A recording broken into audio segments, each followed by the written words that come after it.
in line with the national security campaign that See Something, Say Something, which is aimed at tackling terrorist threats and encouraging people to report suspicious acts to religious leaders who are ambassadors for the campaign. Dr. Lawrence Tete and Sheikh Arimayao Shaibu have urged the public to wake up to the call and be vigilant. They made this plea on GTV Breakfast. Insecurity has no religious color. It has no political color. So there's no any insecurity that is Christian and no insecurity that is Muslim. When they strike in a hospital where there are Muslims and Christians, but the bomb will not respect anyone who is sleeping there because it's either a Christian or a Muslim. It will strike anybody. If it strikes in a market, similarly, it will happen. We should not, on the back of what we consider as economic difficulties, make joke of this. And I've heard some comments.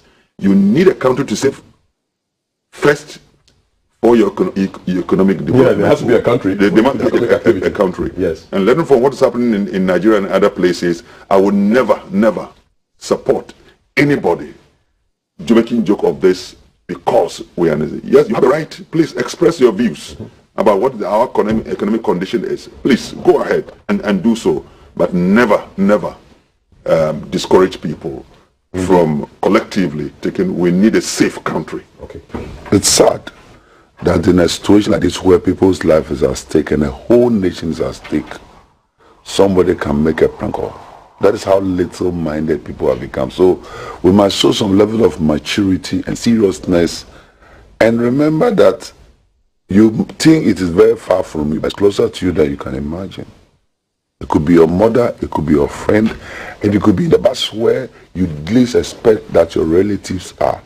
And by the time you realize the people who are supposed to be winning bread for you have been affected. So we must take it very serious.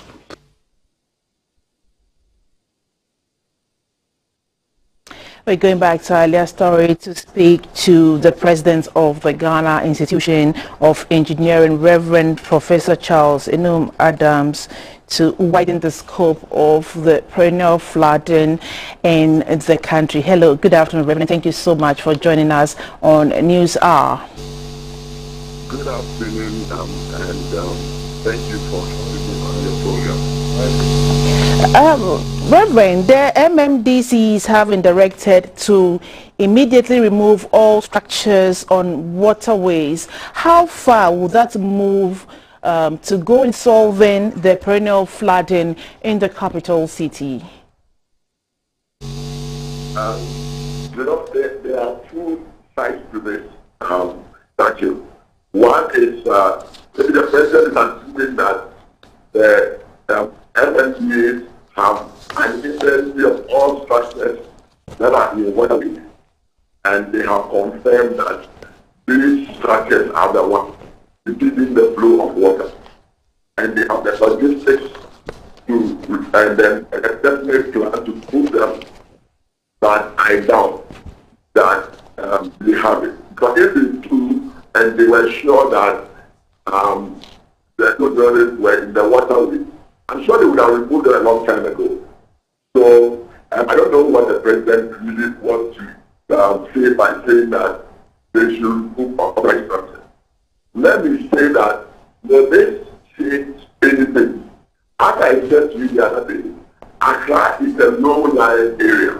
And I was going to show you some maps, but unfortunately, we don't have the video working.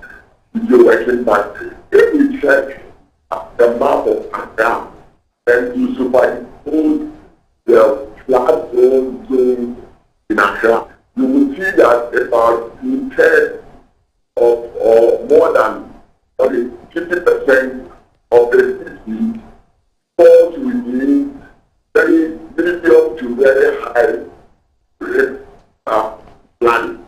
What this means is that generally speaking, a certain level of precipitation will, when it falls on the ground, will rise and will constitute flooding. That the most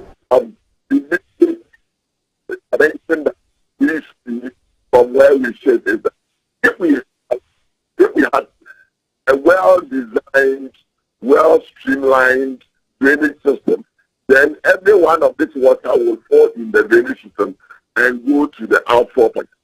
But unfortunately, it doesn't exist. So merely breaking down people's houses will not solve the problem. In fact, what that will do is that very few people may be affected by the flood, and therefore maybe the social and economic consequences may reduce. However, we create another problem because most of these flood-prone areas are low-income areas, are slum areas, and the people there, if you look them in Accra, you need to find a place for them. It's a very vast area that could be affected. I believe that you can agree to this fact that indeed people have built on waterways and that obstructs the free flow of water anytime it rains, and a lot of places that hitherto do not get flooded now also get flooded. So structures along waterways could also be a problem for the perennial flooding. Don't you agree with that assertion? Partly, but that is not the problem. See, I don't know where we got that narrative, but if you look at the way Accra has responded over the last 50 years, you will realize that most of the urbanization has happened in slum areas. And these are also the very low-lying areas that are just about sea level. And maybe after the matter is about sea level. So the majority of the land in Accra is very low-lying. So even without building, the water will take a very long time to get into if there were no building. So now, for such a low-lying area, the real solution will be to store the water. And I say that because when it rains and things get flooded, within a couple of hours, the water has dissipated. What it means is that the water has a place to go. But when you have a flat land, the land, it will take a while before it will reset and go to the outfall. And when you don't have a clearly marked drainage system, drainage network that interconnects primary, secondary, and tertiary drainage, you are going to have this problem all the time. The Ghana Institution of Engineering are calling for detention ponds. If that is so, can you explain what detention ponds are and what is it that, how is that going to help us in addressing floods in the especially in the capital city? All right, thank you. You know, a detention pond essentially is a place that you have further depressed so that you have created a reservoir. Now, in this reservoir, you estimate the amount of water that you want to collect. So when the vegetation, you have pipelines that you just open and then the water will then go to this reservoir. Instead of running on the surface, you direct the water to this reservoir. Now, when you look at the backbone map of Ghana, there are two main areas. One near Asheman and the other one is surrounding Apenka all the way to Aplaku area. So what it means is that people have a stop reservoir, where we have been carrying the body through engineering. And then when there is excess water of the highland, all this water is directed to the city so that the water is stored there. That water could be used for water, it could be used for construction, and so many other units to be put to this kind of water. Immediately you pour the excess water, there will be no water running on the surface of the road to go to start anybody's house. If you go to the Netherlands, they have a lot of people. They have seen places that are 10 meters below sea level. But they have all these ponds and canals where as soon as they get a weather forecast, they either open for the water to rush them so that the water from the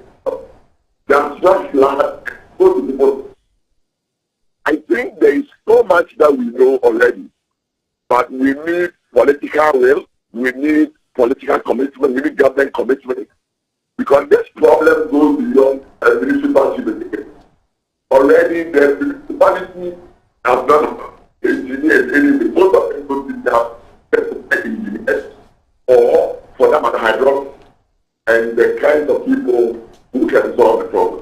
So from what you've said so far, from what you're saying, will these detention points be the lasting solution to solve the perennial flooding in the city? I think the biggest point is maintenance of the drainage infrastructure and also helping people, getting people not to abuse the drainage structures, I believe will be the solution. Because whenever you have excess water that cannot flow on the flat land, you will need to store it. If you go around the world, most places that are detention points. Very much, Reverend, for the explanation. You heard Reverend Professor Charles Enuma Dams, who is the president of the Ghana Institution of Engineering, and has been telling us what Ghana can do to solve the perennial flooding, especially in the capital city, Accra. You're still watching News Are Live on GBC News and GTV. The Toulon Senior High School is scheduled to reopen tomorrow following the closure of the school a week ago after a two-story girls' dormitory was gutted by fire. Authorities closed down the school to enable them find alternative accommodation for the students. A committee was set up to facilitate the process for reopening. Correspondent Mutala Isa is in Toulon and now joins us with an update. Thank you very much.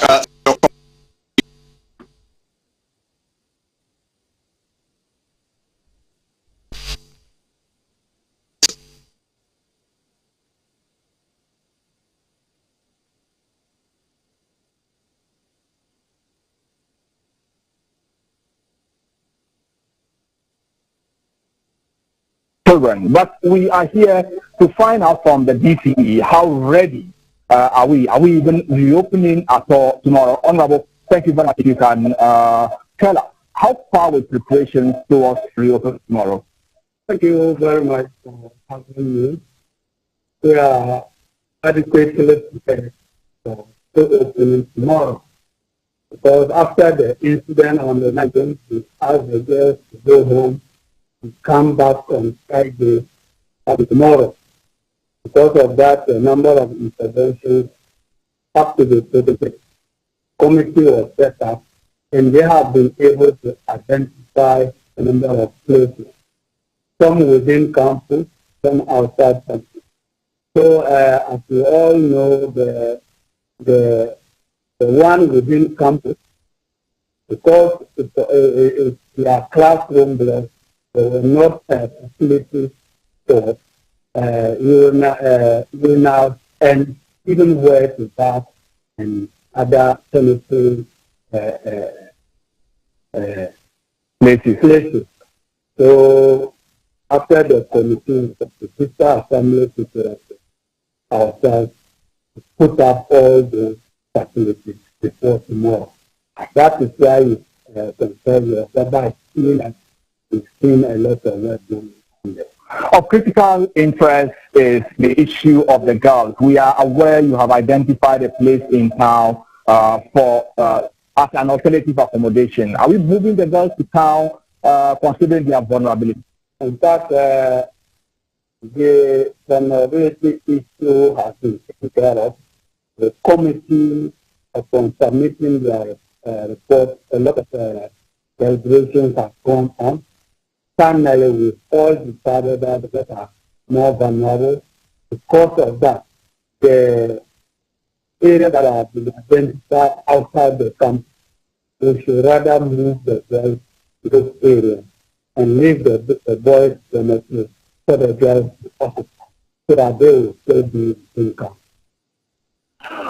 So you've just heard the DCE Honorable Isifu telling us that they are moving the boys to town where they have identified an alternative accommodation, and they will be moving from town to campus while the girls are moved from the dilapidated dormitory into the boys' dormitory for academic work to begin. The reopening is tomorrow. We are also told that a counseling unit has been set up. Some of the students who saw this fire are traumatized, and we are told that they are working on them to prepare their mind ahead of academic work. We are also learning that the school has put in place a means by which they can catch up for the 1 week period that they have missed in terms of academic work. But also of critical interest to our viewers is the state of the building that was burnt. With some layman's eyes, it appears that this building is not good for purpose and may have to be pulled down completely. What is the assembly doing about this? Yeah. In fact, when it happened, we realized that on the top floor that caused them completely, but the down floor into the untracked. But without the detail to go and assess the place. And after assessing it, the report is that because of the intensive heat that occurred during the fire, it has rendered the building quite weak now. So we decided that let us do away with that building. Without more, because we had a thinking of we should work on the down floor and let some of them exercise that. But the idea came out technically it's not suitable. So after all the remedy to correct and the building itself will be correct, so that it looks as an alternative means of system another activity. Honorable, thank you very much. Thank you very much, Murtala Issa, for that update. The Gambia has accepted a recommendation of its Truth, Reconciliation and Reparations Commission (TRC) to prosecute its former leader Yahya Jammeh and 13 others for the brutal state-sponsored extrajudicial killings of unarmed economic migrants from some ECOWAS countries in 2005. Yahya Jammeh has been accused of murder, rape, torture, and other alleged crimes committed during his more than 20-year rule. The Ministry of Justice said on Wednesday that it accepted over 2 of the 265 recommendations made by a commission that probed alleged crimes committed by the state under the despotic former leader from July 1994 to January 2017. Jammeh is currently living in exile in Equatorial Guinea, which has no extradition treaty with the Gambia. According to the government spokesperson, the fact that there is a strong emphasis for the prosecution of Jammeh and those who bear the greatest responsibility sends a strong message that government is serious about pursuing him and ensuring that he is held accountable for his crimes. The government said it was developing a prosecution strategy and will set up a special court located within the Gambia with the option of holding sittings in other countries. The Truth Commission had recommended prosecuting Jammeh and his accomplices in a tribunal in another West African country. The TRRC's findings were delivered after over 2 years of public hearings.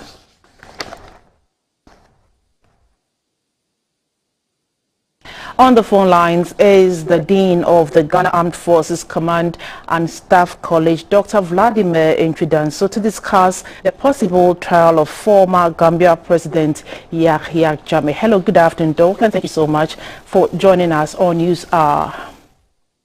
Thank you for having me.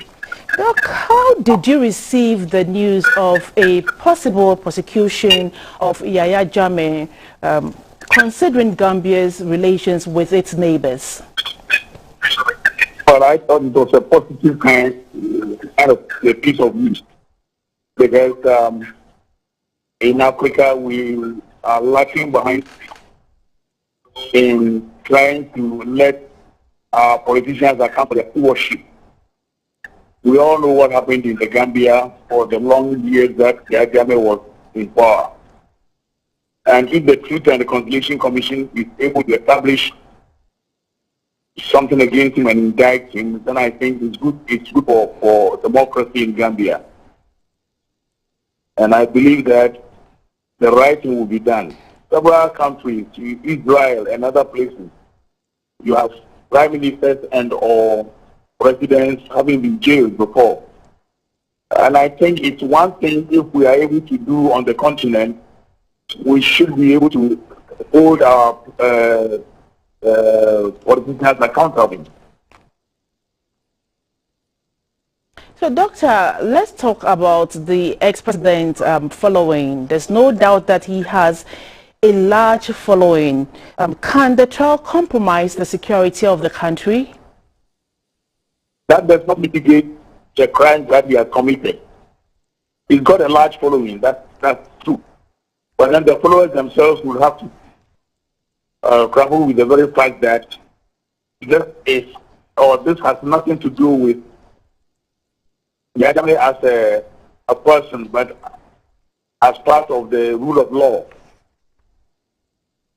So, as we all know now, Jammeh is currently in exile in Equatorial Guinea. So, can the Gambia compel Equatorial Guinea to release him for trial, or can that be done in absentia?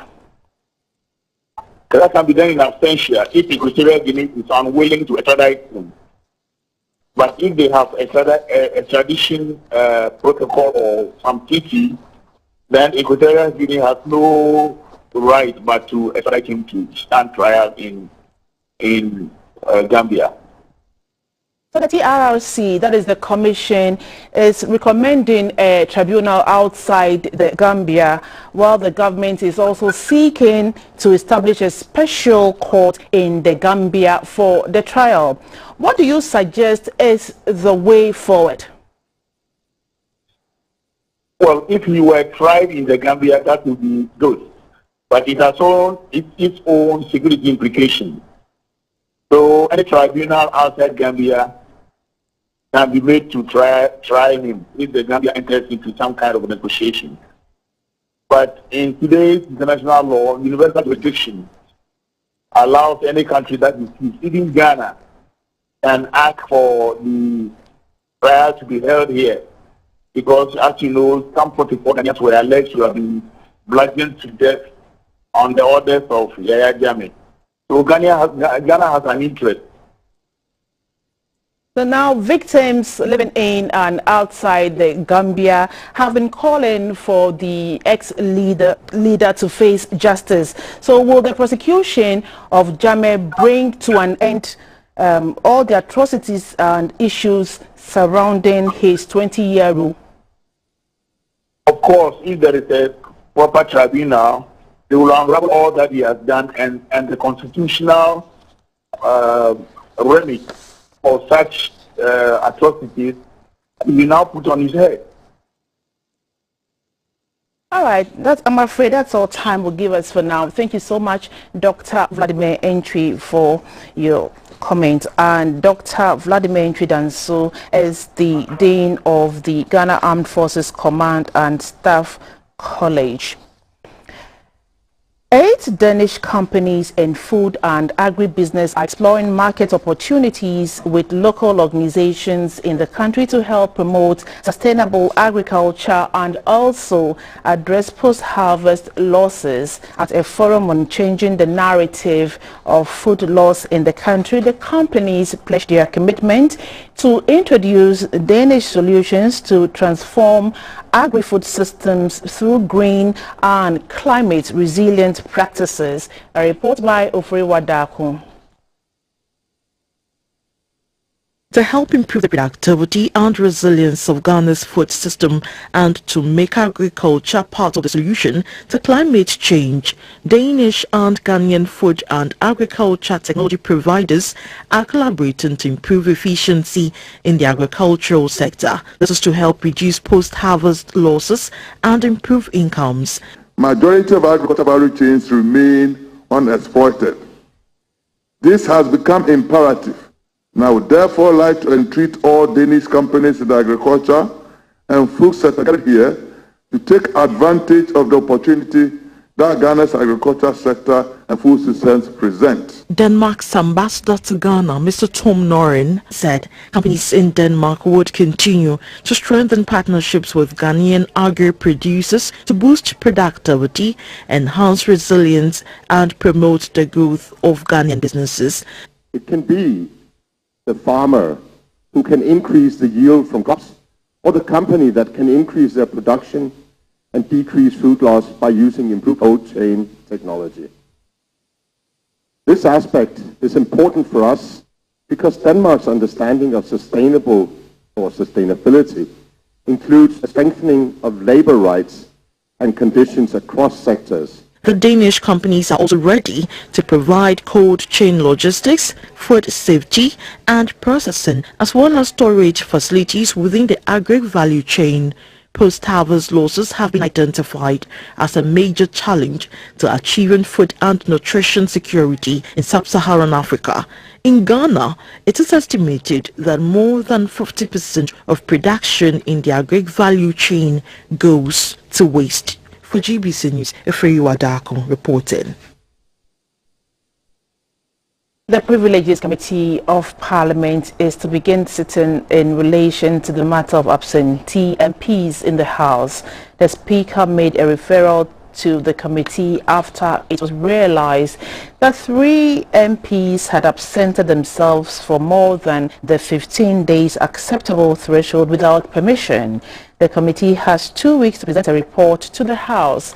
The MPs concerned are Ayawaso Central MP Henry Quartey, MP for Central Kennedy Ohene Japon, and Dom Kwabenya MP Sarah Adwa Safo. The ranking member on the Privileges Committee, Kweku Rickett Hagen, said the hearings would not be held in public. Parliamentary correspondent Augustus Akwe joins me on phone for an update. Hello, Augustus. Hello, good afternoon. Augustus, can you tell us, has the sitting begun? Yes, so the first audience was devoted to the Besaka regional minister, who is Ayawaso Central MP, and Quartey. He did appear, but what happened today was that the meeting was scheduled to begin at 11 a.m. We spoke to the ranking member on the Privileges Committee, Honorable Richard Hagen, who alluded to the fact that he did meet Mr. Quartey at the committee meeting, but unfortunately, due to engagement within the House, the second deputy speaker is currently unavailable. And so the first deputy speaker would always have to be a standby as the speaker presides over the House. And so at 11 when the agreed time was up, the first deputy speaker was in the chamber and he was not available. And so what happened was that they wanted to reschedule the hearing to 2 p.m. But Mr. Quartey made it clear that we already had engagement at 2, a ministerial engagement at 2, and so won't be able to attend upon the committee at that time. And so the committee agreed with him that they will reschedule his return to a later date. Tomorrow will be the time of Sarah Adwa Safo, MP for them at the Mr. Hagen could not confirm if Ms. Safo had written to the committee of her availability or not. But he did indicate that even if she was available, the committee won't be able to take because the NDC will have the government with elections tomorrow. And so they couldn't move because the vice president is participating. And because of that, the next session for the committee would be on Tuesday with the member for Action Center, Kennedy on May the 3rd. He was scheduled to come earlier, but he made it known to the committee that he has a medical review and so won't be able to here until the Tuesday, so that's the 7th. And so what we are looking forward to now is that the first meeting for the committee would be on Tuesday instead of today. Today there have been a meeting with Henry Corsi because of time constraints. That meeting will have to be scheduled for a later date. And so we asked Mr. ranking member of the committee, since the Speaker gave them a 2-week ultimatum to present the report to the House. Right now, the week is 7 and nothing has come out. So means that the last one, so he said that the graciously appeal to the Speaker, since he made the require and give them the time limit. If the Speaker could extend the time in which they have to send their reports.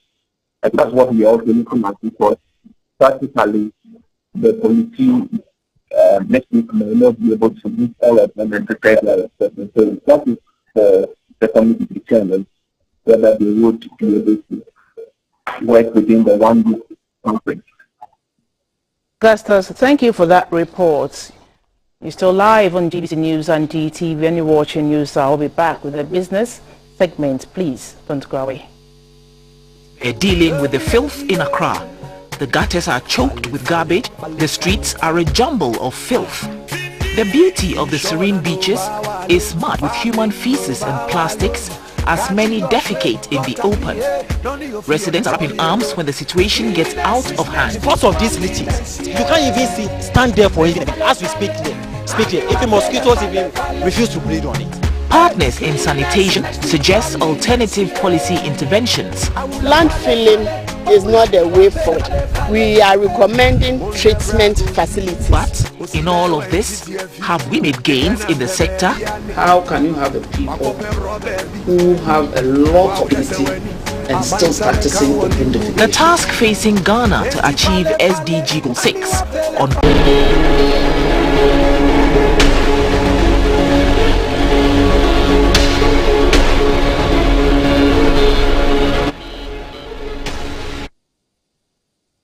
Time now for the business segment. Good afternoon and welcome. I am Dorothy Jammeh. President of Tanzania, Samia Suluhu Hassan, says the looming food crisis should serve as an impetus for investing in the agricultural value chain in Africa to stimulate economic growth on the continent. President Hassan, who was addressing the media at the headquarters of the African Continental Free Trade Area in Accra, added that women in the agricultural value chain should be empowered financially and technologically to lead the agricultural revolution. The first visit of President Samia Suluhu Hassan to Ghana since she assumed office in 2021. Being the first female president of Tanzania and a champion of women in trade and business in Africa, it was not out of place for her to call on the Secretary General of the African Continental Free Trade Area, Wamkemele Mene, at the headquarters in Accra. Tanzania was the 43rd country to deposit its instrument of ratification for the takeoff of the Free Trade Area. President Hassan said the Free Trade Area creates an opportunity for farmers, especially women, to grow their businesses and create jobs for the youth on the continent. Tanzania, as it has always been the case since its independence struggle, is committed to unity of Africa. And since ACFTA is a stepping stone towards achieving the African unity through trade and industrial development, we remain committed to the process. The Secretary General of the AFCFTA noted that the conflict in Ukraine has brought to the fore the need for Africa to use regional economic blocks to ramp up food production, scale up value addition project to enhance food security. The phase 2 of the AFCFTA negotiations, as you may be aware, have begun and are at different stages of finalization. Of all of these protocols of phase 2, which are investment, competition, digital trade, intellectual property rights, the most important, in my view, for the purpose of inclusivity and benefits for all, is a protocol on women and youth in trade. Removal of trade barriers through the AFCFTA is expected to unlock the economic and investment opportunities which is estimated at $1.3 trillion for farmers, traders, transport and logistic players, among others, on the continent of Africa. Edward Nyakun, reporting for GBT News. Africa is in the eye of the storm of climate crisis, including floods, droughts and heat due to gas emissions caused by the industrialized world. Yet, the $100 billion pledge by the developed world in Paris to mitigate the climate change is not forthcoming. And to Ghana, the way out is join hands with the Global Center on Adaptation to launch the roadmap for resilient infrastructure in a changing climate. Climate crisis which Ghana did not cause, the climate emergency which Africa did not cause. Less than 5% of greenhouse gas emissions are coming from the African continent, but the impacts are felt throughout Africa, and the impacts are felt here in Ghana. More floods, more droughts, more storms. Ghana is getting wetter and drier and hotter. The reason why I'm here today in Accra is that we have launched, together with the government of Ghana, with President Akufo-Addo, a so-called roadmap for resilient infrastructure. What is it? We have identified and looked at all the infrastructure in Ghana, from transportation to water to energy, and have analyzed the climate risks, the climate impacts of today, and we have projected these impacts, how they will unfold over time. The Chief Executive of the Ghana Enterprises Agency, Mrs. Kosi Yankiaya, has indicated that the agency, per its mandate, is committed to promote and develop the MSME sector through the provision of timely interventions. She said the GEA, together with the MasterCard Foundation Young Africa Works project, have supported 8,000 beneficiaries that were attached to the approved GEA skilled craftspersons across the country and have completed their technical training. The project, which is aimed at creating 39,000 decent jobs for the youth, and its last phase has so far created 28,000 jobs. 3 years ago, the Ghana Enterprises Agency and the MasterCard Foundation worked together to design a project which was under the Young Africa Works project. The idea behind it was to create employment and support government's interventions in ensuring that the youth of this nation have dignified and fulfilling jobs. Our target as Ghana Enterprises Agency was to create 39,000 jobs, and 3 interventions were under the program. We realized that for many people who go through training of receiving a skill, they're not able to turn it into a business venture or viable businesses. So we came up with a program where we support and assist the youth to turn their skills into businesses or viable ventures. One of the things we realized in the intervention was that we also needed to build the skills craftspersons, because yes, they might have the knowledge, but they also lack in some of their business strategies or tools. So we came in by providing them with financial literacy or financial management support. We have this very important intervention called Kaizen that helps them accelerate the growth of their businesses. We provided that intervention. We also provide them with small business management as well to be able to grow and build their businesses. So we didn't leave them standing. We also gave them stipends to be able to take care of the youth who they were training. This was all to allow them the flexibility and the room to grow their businesses. The news continues after this break. Please stay. Stories teach us perseverance, logic, decisiveness and self-confidence. Being strong is not just about physical abilities,